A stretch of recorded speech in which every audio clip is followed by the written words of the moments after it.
How to add money to a Wise account. You can do that by heading into payments. This is wise.com. So head into payments and then you could add money via your account details that would be provided by Wise, or you could request for an invoice by sending invoices to request payments. You could also send a unique link or a QR code that people can scan and then pay you, or payment links that you can request from anyone anywhere. It's the same thing.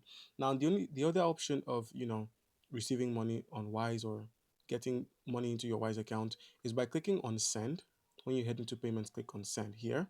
And now, where do you want to send? So let's just suggest the recipient is on Wise. So click on Wise here. And then let's say we want to set our currency to the United States dollar. Click on the USD. And then the person would be receiving in a currency of their choice.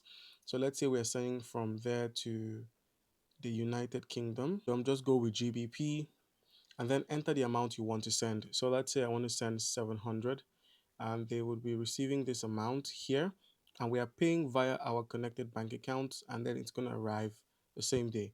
So just go ahead and click on add recipients, and you'll be taken to the menu where you can add them either via their Wise, or you could simply enter their bank details. That is the details I mentioned earlier. You could enter their details, and then once you have done that, just click on it and enter their information, review it, and then you can make your payments. And that's it, guys.